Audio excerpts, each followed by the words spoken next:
Where is, hello, Dipti, where is Shiva? I think so. He will join soon. Okay.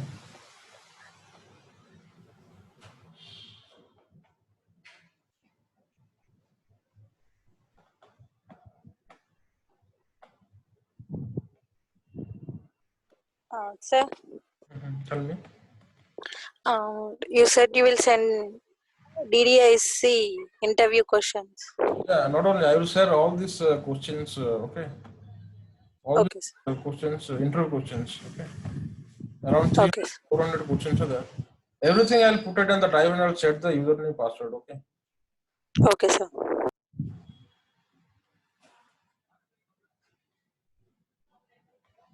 Okay, hold on. Let me call to Shiva.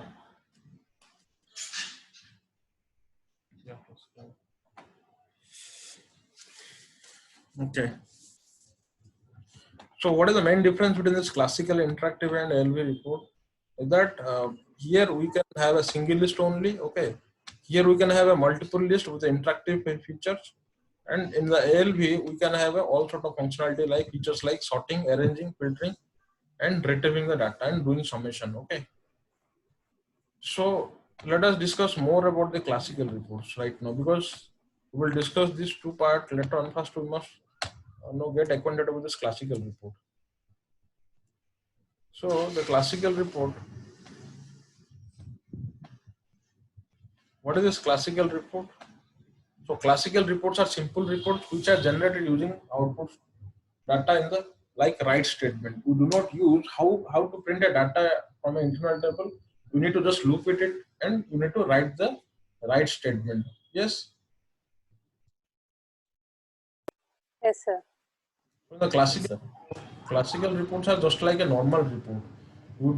This do not contain any sub reports. Okay, sub report means we do not have a multiple. We cannot have a multiple views or multiple list in this. Okay, you cannot get it. So once you click, there will be one single list. All the information you will get part of that one. That only. Okay. So classical reports are normal reports, do not contain any sub report. These reports contain only one screen or list as output. So there are various events also there in this part of this. So this is very important because whenever you go to any interview, first they will ask this: what are the different events? What are the sequence of these events? How this get executed? Okay. So each of these events related to a specific user action. Okay.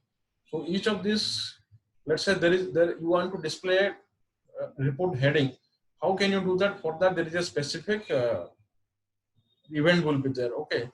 Let's say you want to um, do some visible invisible kind of activity, then for that you have a different event. Suppose you want to validate a particular field, for that you have a different event is there. Okay, got it. So for a different action, the this report events will be having a different purpose. So this event will be basically used to perform different user actions. Okay, now let us discuss the first event. Okay, so what are the different events are there? So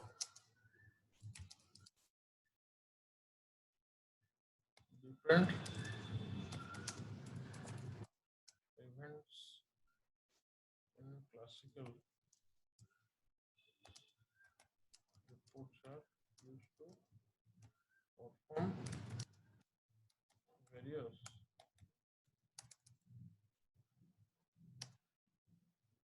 user actions.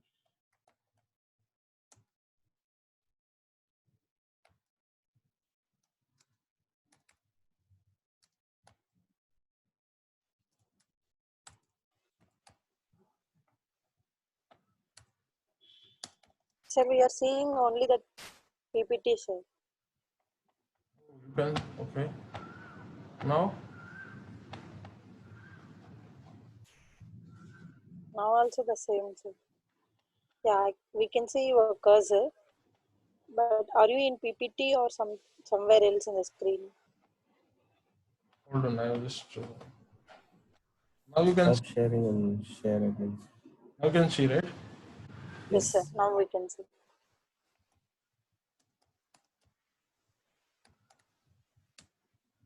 First one is your load of program, okay. Then you have a initialization at selection screen output. Second one is initialization. Third one is at selection screen output.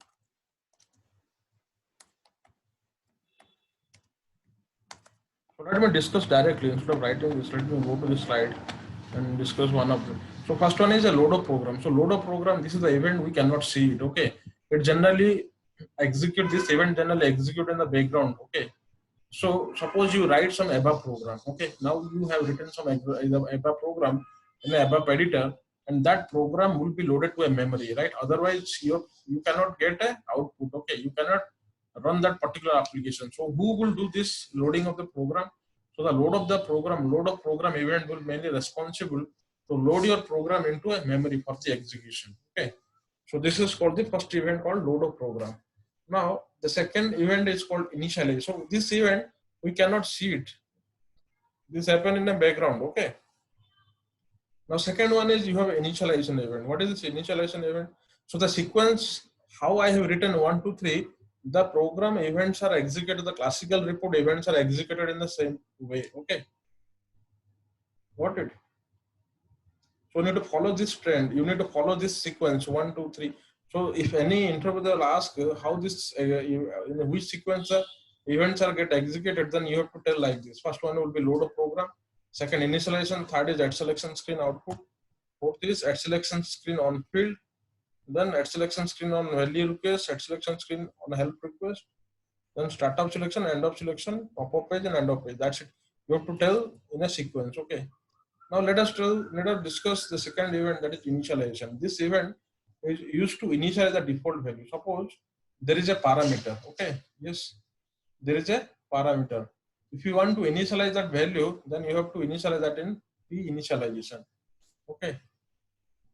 Suppose you want that particular report should execute for sales organization 1000, then you can default that value. Okay. In the if you user want, they can change that. They can give their own input. Suppose what I'll do no.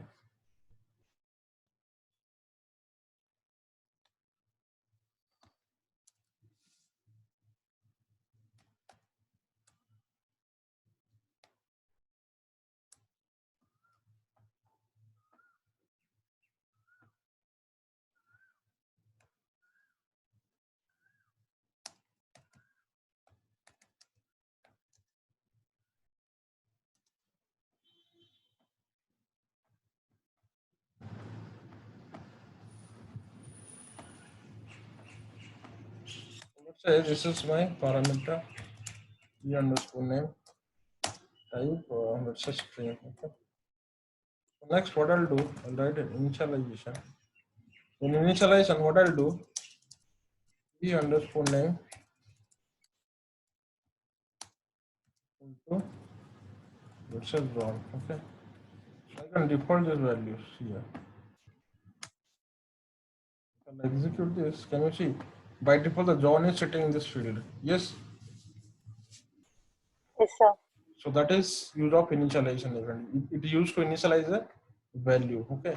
Now third one is at selection screen output. What is this use of this event?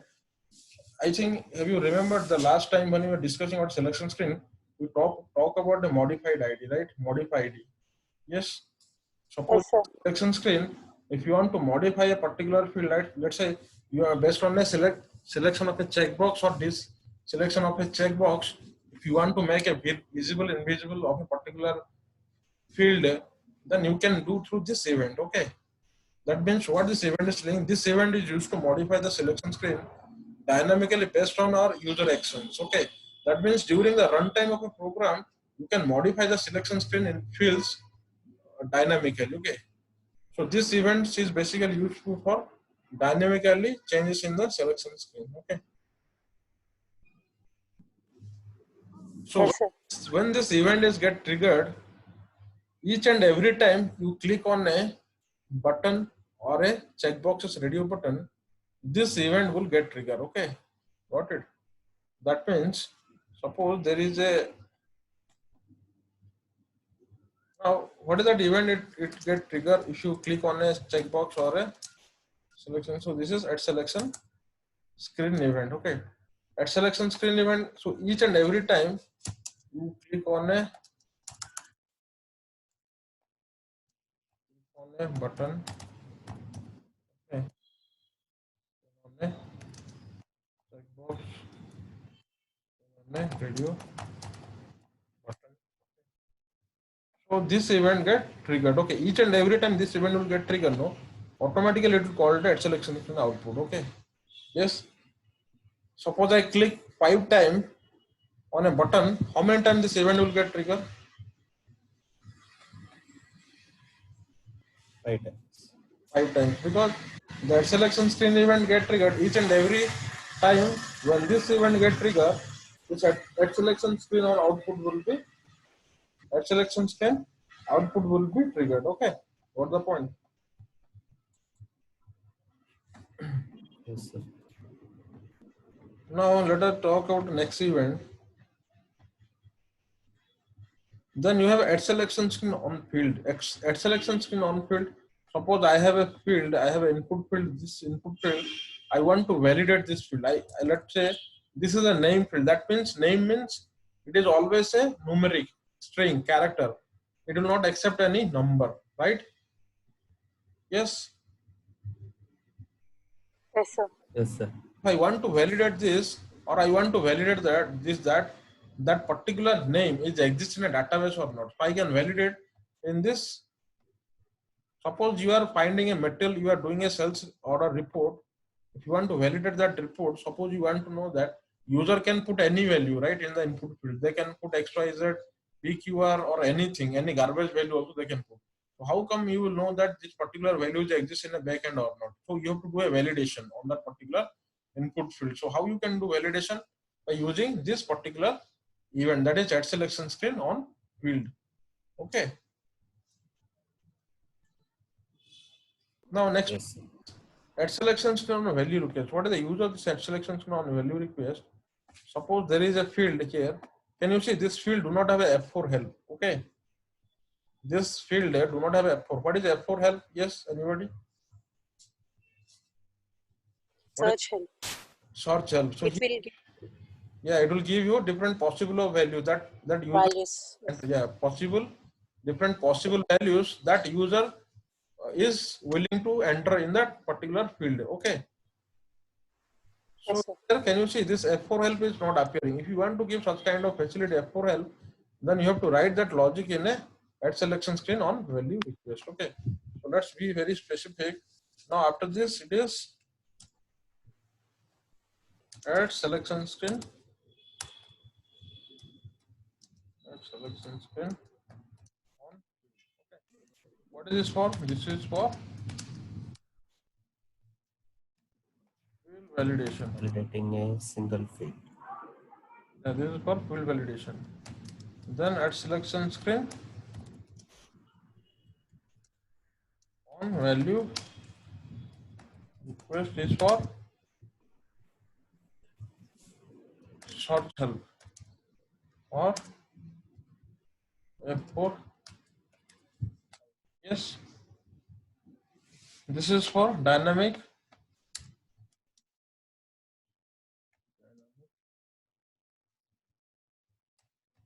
selection screen modification. This is to initialize the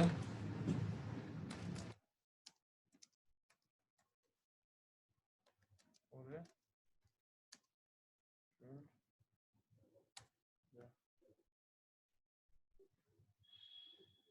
The next one is at selection screen on help request.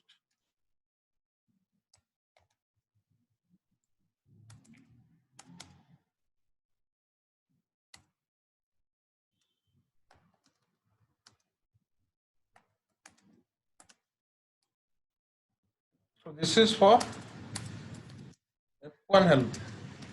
What is this F1 help? Suppose I will go to any sales order screen VA03.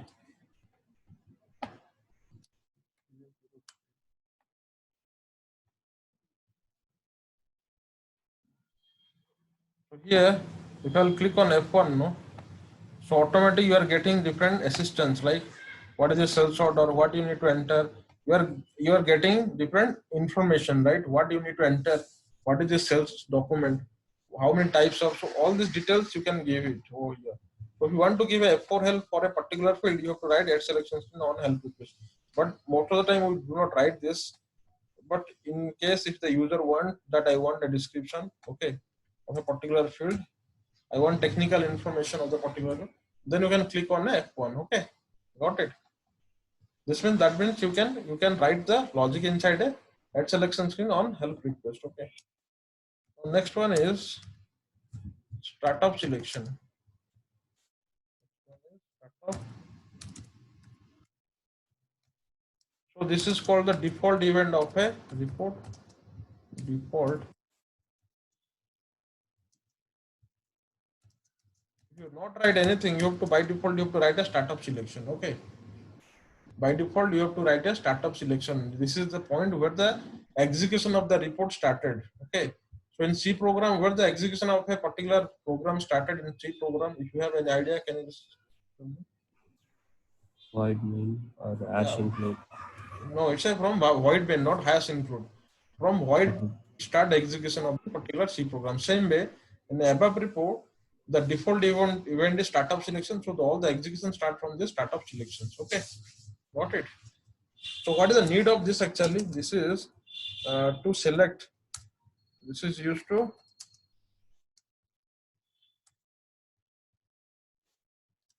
start the data fetch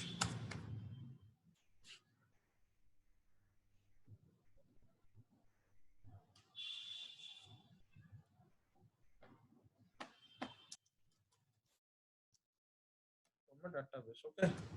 That means if you have all the select statement, you have to write all the selections from a startup selection. Okay.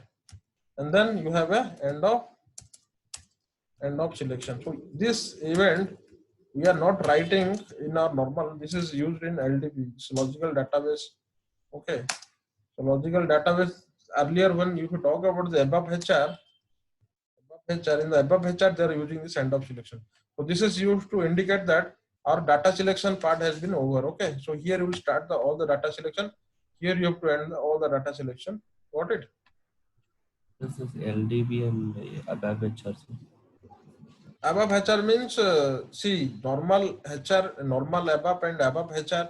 It's in above HR like in normal above. What you have? You have different tables. Like that means this is the above program you have to write for a HR model. Okay, in the HR model you do not have tables. You have info types. You have different info types. You have employee info type. You have a what? You have a reimbursement info type. You have a payment structure info type. So all these detailed input types are there. There we are not calling the tables. General tables are not there. There we are utilizing different input types. So in that case, we are using end of selection. Okay. What the problem? What the What is the LDB, sir? it's a logical data. So earlier they used to use LDB. Okay, LDB. Logical Okay. database. Logical database. Okay. So earlier they used to this end of selection they used to use in the SCC 6 4.7 during that old time. Okay, got it. Yes, sir. The next thing is you have a top-up page. So top-up page you should give a heading. Okay, heading of the report. End of page.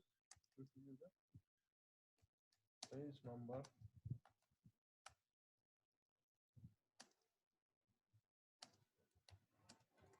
Okay. So when this event will get triggered for the when we'll write the when first time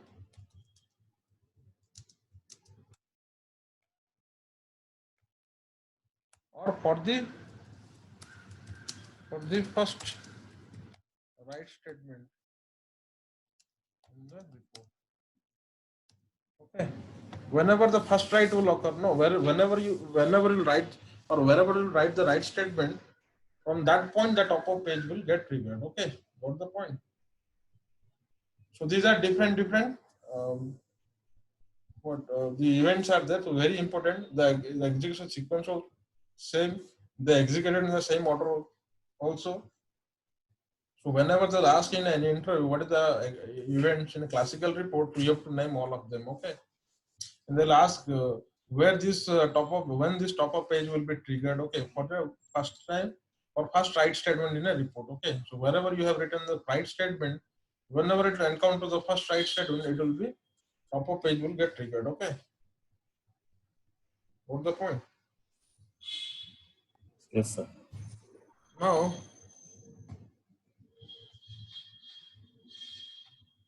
so let me see here. LDB, you are asking LDB no, here. So this is to indicate the startup selection has been ended. That means startup selection will used to write the logic, business logic statement or the select statement. It is also used to indicate the start point of a program. That means it's a default event. Okay, it is a default event. So if you do not write any other event, by default you have to write a startup selection because the execution of a report starts from startup selection. Yes, and this is also used to indicate that from this point onwards we will fetch the data from a database. Okay, and after you write end of selection, after startup selection you write end of selection, this will indicate that the selection part has been completed. Okay, so this indicates the end of the selection or data fetching part. Okay, it mainly used with the logical database which are now obsolete in ABAP. We are not using in ABAP right now. Okay, LDBs are used in an older version of ABAP, but LDBs are still used in HR ABAP. It doesn't have any it doesn't have much importance in ABAP, but used to indicate the startup selection has been ended. Okay. Now here also it is written this event in the top of page. This event is triggered after the first write statement. Okay. So whenever you will find whenever the top of page will encounter the first write statement, it will automatically will trigger from there. Okay. And then you have an end of page. This event used to provide the constant footer information. That means in any report or any you know that in invoices like from suppose you're ordering something from a Amazon, you have a 2 pages of invoice. It is showing one page, 2 page, 3 page like that. So same way, if you have a multiple reports, multiple views are there, you can put the number also 1, 2, 3, 4 like that. Okay. So this numbering can be done with the end of page statement. Yes. Yes, sir. So this is all about your the theory part of the classical report. So let us go to the practical how to write a classical report. So here everything will come over here. So what I'll do. So here what I'll do now, I will use all the statement, whatever things we have studied now. Let's say in a internal operation, what are the things we have studied? Yes. What are the things we have covered in the internal table? From the internal table operations, what are the things we covered till now? Append, insert, modify. Summarize once again.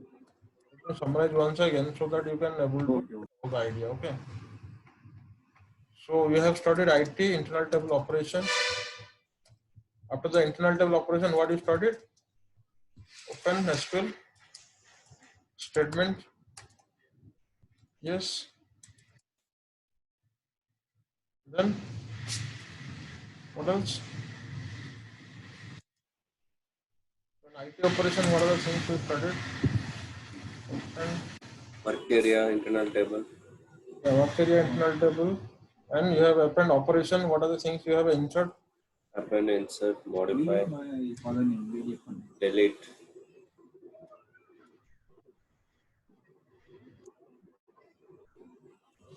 Read table. You can duplicate table. Then Describe. You can mention vinodkumar.v under it. yes. Move. Yes. Clear, fresh, refresh. Yeah, refresh. Free. Then clear, refresh, and any other thing is there? Free, sir. Yes. Then after that, append, insert, modify, delete, addition, duplicates, read table, describe, move, collect, clear, refresh. Then you have append lines of insert, lines of. Yes. So this is all about your internal table operations. And here we have studied about modify, delete, update, Update, then insert, insert. then you have a select statement. So select, we have started about select with joins also. Select with joins. Okay. What are the joins are there? You have a inner join, Inner join, outer join. inner join and outer join. For all entries.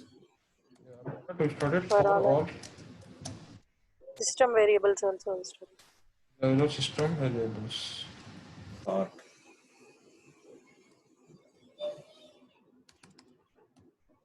Yeah, there is a one point to forget, that is sort, right? We will use all of them in part of our report. Then after that, what you studied? Selection screen. Yes. Selection screen part, right? Yes. Yes, sir. So report is basically consists of all this. Okay. So along with that, in report part, what have we studied? Here we studied about the parameters. Okay. Then select options.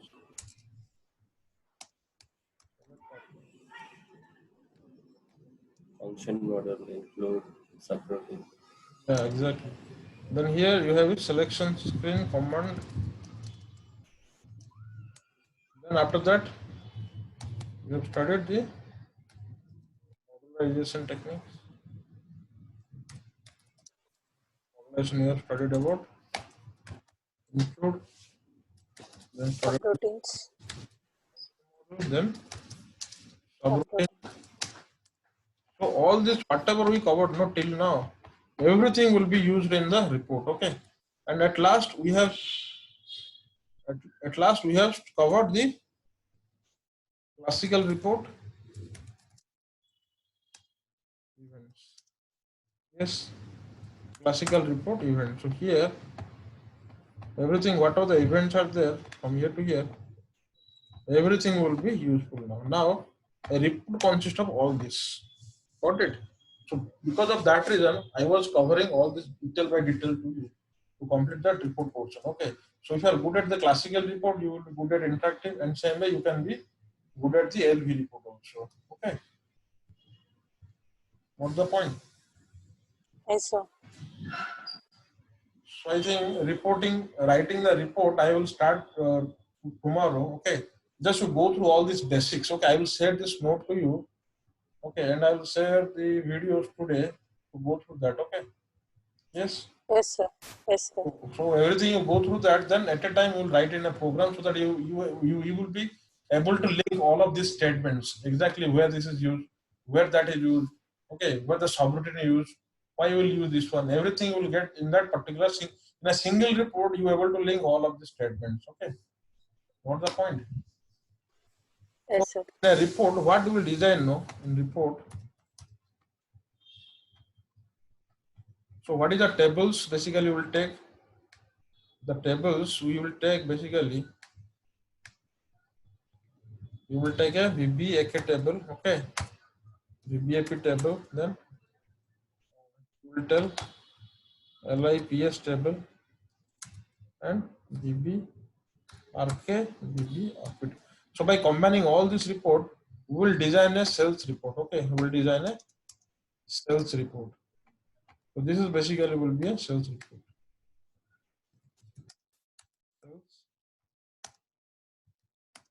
So tomorrow I will just give the FS, how the FS will be basically look like, okay. Yes, how the requirement you will get. So here in this report, what we'll do, no, you will start a parameter. First you have a parameter, okay, here you will have a parameter, you have a sales order number. Then you have a sales order. Then we'll see what are the fields we can have. Then we can take a radio button, 3 radio button, open sales order, close sales order, and all sales order, and you will be having a file to download that report. Okay, got it? So I have to give a checkbox also. Got it? So you will be Yes, sir. displaying everything. That tomorrow report will be displaying everything. Each and every feature will implement over there. Okay. Okay, sir. So just go through the basics, whatever I have taught you from the internal table operation or internal table work area to, and then you have messages also, right? You have messages also. Yes, sir. Messages. Messages also will be useful here. Okay. Then you have message classes. So each and everything you just try to go through that. Okay. So tomorrow we'll be writing the beginning. We'll start writing reports. Okay. Then I will give task to design a report by utilizing all this. Okay. Okay. Today task is just go through all these basics, whatever I taught you till now. From internal table operation, you can go through the slide also. Whatever slide you have a slide, right? Yes, sir. So please go through this each and everything. Then you can able to get the point. Okay. Yes. Okay, sir. Sure. Sure. Okay, sir. Okay. I'm stopping over here. So I think this is a big problem. Why it is taking every 40 minutes we have to change the session. I think what no, this Zoom why it is doing that because we have 3 participants. That's why it is getting a problem, right? Yes, Shiva, that's the problem. Not like that, sir. Yes, that is the problem because while creating a meeting, no, suppose here, if I am creating a meeting, no, so can you see here, I scheduled it. So can you see here, here somewhere, let me schedule the meeting from 2 3 hours. So see what is saying, your Zoom basic plan is a 40-minute time limit on a meeting with 3 or more participants. Okay. It is a 3 hours. If it is a one-to-one meeting, One-to-one we meeting, can, it will take, it will be unlimited time. Okay. What time will give, it will be 1 time. Okay. yes, sir. That's what they are asking us to upgrade. Yeah. Okay, fine. Yeah, sure. Not an issue. I will have 2 videos. Anyway, videos will be recorded. You can see that. Okay. Okay. Fine. Yeah. Thanks, everybody. Thanks. Thank you. Thank you.